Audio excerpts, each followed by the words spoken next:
Saudi अरब ने Donald Trump को एक बड़ा झटका दिया है। फिलिस्तीन देश बनने तक इजराइल को मान्यता देने से इनकार किया है। तो वहीं दूसरी तरफ रूस ने अपने खास दूत को भारत भेजा था और अब देखने को मिल रहा है कि निकल कर आ रही है चीज़ें। क्या डोनाल्ड ट्रंप की वजह से ये सब कुछ हुआ है? जानेंगे जियोपॉलिटिक्स में क्या कुछ चल रहा है। हमेशा की तरह जानने को मिलेगा बहुत कुछ। आइए जानते हैं इन खबरों को विस्तार से। डोनाल्ड ट्रंप की व्हाइट हाउस वापसी के साथ ही इस बात के कयास लगाए जा रहे थे कि उनके दूसरे कार्यकाल में सऊदी अरब और इजराइल के संबंध सामान्य हो जाएंगे। लेकिन इस्लामिक देश ने साफ कह दिया है कि जब तक फिलिस्तीन देश का निर्माण नहीं हो जाता है वो इजराइल को मान्यता नहीं देगा। माना जा रहा है कि डोनाल्ड ट्रंप के लिए ये एक बहुत बड़ा झटका है। वो लगातार मिडिल ईस्ट के इन दो ताकतवर देशों को एक साथ लाने की कोशिश करते रहे हैं। अपने पिछले कार्यकाल के दौरान उन्होंने ऐतिहासिक अब्राहम समझौता करवाया था, जिसके तहत यूएई ने इजराइल को मान्यता देकर पूरी दुनिया को चौंका दिया था। लिहाजा सवाल ये उठ रहे हैं कि क्या अब्राहम अकॉर्ड 2.0 फेल हो चुका है। समाचार एजेंसी रॉयटर्स की रिपोर्ट के मुताबिक सऊदी अरब ने बुधवार को साफ कर दिया है कि फिलिस्तीन राज्य के निर्माण नहीं होने तक वो इजराइल के साथ संबंध स्थापित नहीं करेगा। सऊदी अरब का ये बयान उस वक्त आया है जब पिछले महीने अमेरिका के राष्ट्रपति बने डोनाल्ड ट्रंप ने कहा था कि सऊदी फिलिस्तीन राज्य की मांग नहीं कर रहे। यानी सऊदी ने डोनाल्ड ट्रंप को बहुत बड़ा झटका दिया है, जो इस्लामिक देश के करीबी माने जाते रहे हैं। दरअसल मंगलवार को डोनाल्ड ट्रंप ने चौंकाने वाला बयान देते हुए फिलिस्तीनियों को मिस्र या जॉर्डन में बसाने की मांग की थी और कहा था कि गाजा पर अमेरिका का नियंत्रण स्थापित होगा और अमेरिका उसका फिर से निर्माण करेगा। ट्रंप के इस बयान का मुस्लिम देशों में भारी विरोध किया गया है। डोनाल्ड ट्रंप ने जब ये बयान दिया था उस वक्त इजराइल के प्रधानमंत्री बेंजामिन नेतन्याहू भी उनके साथ थे। इस बयान के बाद कई तरह के संकेत गए और एक संकेत ये भी है कि क्या इजराइल गाजा पट्टी पर पूरी तरह से नियंत्रण करने का प्लान तो नहीं कर रहा है। अब चूंकि यहाँ पर साफ साफ देखने को मिल रहा है फिलिस्तीन को लेकर इन्होंने अपने इरादे साफ कर दिए हैं। गाजा पट्टी में जिस तरीके से डोनाल्ड ट्रंप का ऐलान हुआ है, इस ऐलान के बाद एक चीज तो समझ में आ गया है कि ट्रंप अपने हिसाब से चीजों को चलेंगे और अपने हिसाब से बढ़ेंगे। इसलिए ये एक बड़ी चीज नजर आ रही है, देखने को मिल रहा है कि डोनाल्ड ट्रंप में एक बड़ा बदलाव है और ये बदलाव दिखला रहा है कि भारत को भी अब थोड़ा चेत जाना चाहिए और रूस भी इस चीज को लेकर चेत रहा है। ट्रंप ने कहा था 24 घंटे के अंदर रूस यूक्रेन का युद्ध समाप्त कर देंगे और इसके लिए कहीं ना कहीं उन्होंने एक एक्शन भी लिया और इस एक्शन के तहत उन्होंने सबसे पहले ये भी किया कि जो मदद थी उस मदद को बंद कर दिया। अब उस मदद को बंद करने के बाद सवाल ये उठता है कि क्या वो युद्ध को समाप्त करने वाले हैं या फिर नहीं करने वाले हैं।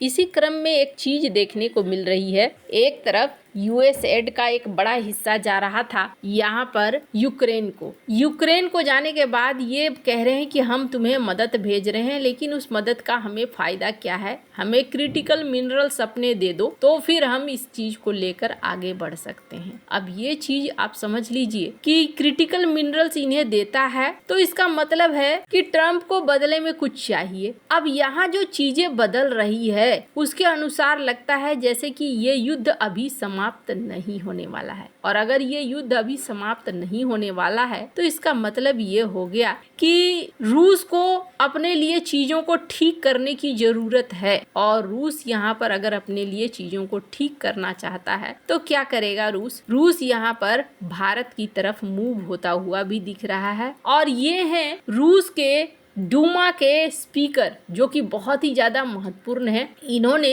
हाल ही में यात्रा करी है भारत में। स्क्रीन पर एक वीडियो देखिए। माननीय सदस्यगण, मुझे आप सबको ये सूचित करते हुए बहुत प्रसन्नता हो रही है कि हमारे सदन के विशिष्ट बॉक्स में रशियन फेडरेशन की फेडरल असेंबली के स्टेट डूमा के चेयरमैन मामईम व्याचेस्लाव ओलोदीन जी के नेतृत्व में रूसी संघ का संसदीय शिष्टमंडल उपस्थित हुआ है।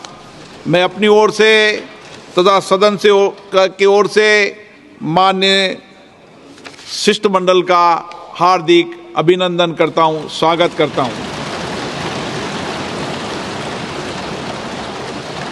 माननीय श्री वोलोदीन और उनके उच्च स्तरीय प्रतिनिधिमंडल की यात्रा भारत रूस संबंधों की गहराई का प्रतीक है। ये यात्रा इस वीडियो में ये देखने को मिल रहा है कि भारत में संसद में इनका बहुत अच्छे से स्वागत किया गया और स्वागत करने के बाद अब देखने को मिल रहा है कि कुछ चीजें भी निकल कर आ रही हैं। राष्ट्रपति पुतिन आ रहे हैं और पुतिन से पहले एक बड़ी डील भी हुई। इंडियन नेवी की ताकत और बढ़ने वाली है। भारत ने मंगलवार को रूस के साथ एंटी शिप क्रूज मिसाइलों की खरीद के लिए सौदा किया। इससे नेवी के पनडुब्बी बेड़े के लड़ाकू क्षमता में जबरदस्त इजाफा होने वाला है। रक्षा मंत्रालय ने एक्स पर पोस्ट करके इस बारे में जानकारी दी कि रक्षा सचिव राजेश कुमार सिंह की मौजूदगी में इस समझौते पर हस्ताक्षर किया गया। एंटी शिप क्रूज मिसाइलें पनडुब्बी में लगाई जाती हैं जो पल भर में दुश्मन के फाइटर जेट समुद्री बेड़े को तबाह करने की क्षमता रखती है। रूसी नेवी के पास एक से एक एंटी क्रूज मिसाइलें हैं। हाल ही में रूस ने एक नई तरह की एंटी शिप मिसाइल विकसित की है जो 4000 किलोमीटर तक मार करने की क्षमता रखता है। इसके अलावा रूस के पास 600 किलोमीटर से लेकर 800 किलोमीटर की रेंज तक मार करने वाली मिसाइलें हैं जो हवा में 300 किलोमीटर की ऊंचाई पर ही दुश्मन के मंसूबों को नाकामयाब कर देगी। इन मिसाइलों का इस्तेमाल रूस ने यूक्रेन युद्ध के दौरान भी किया है। पर यहाँ माना जा रहा है कि ये जो मीटिंग हो रही है ना, ये मीटिंग कई चीजों को लेकर हो रही है। एक तो भारत का एक बड़ा प्लान है जिसके तहत भारत छोटे न्यूक्लियर रिएक्टर बना रहा है। तो यहाँ पर यूएस, रूस, फ्रांस तीनों ही चाह रहे हैं। रूस ने तो यहाँ पर यह भी कह दिया है कि हाँ जी, हम आपको टेक्नोलॉजी ट्रांसफर भी कर देंगे जिससे आप खुद भी बना पाएंगे। वहीं कहा जा रहा है कि धीरे धीरे अब जो है रूस और भारत के संबंध काफी तेजी से मजबूत भी होते जा रहे हैं। पुतिन के अलाय ने इस बात को साफ साफ कहा कि हम भारत के साथ अपने रिश्तों को मजबूत करना चाहते हैं और ये माना जा रहा है कि एक बड़ा कारण हो सकता है कि यूक्रेन को लेकर अनिश्चितता है कि आगे क्या होगा।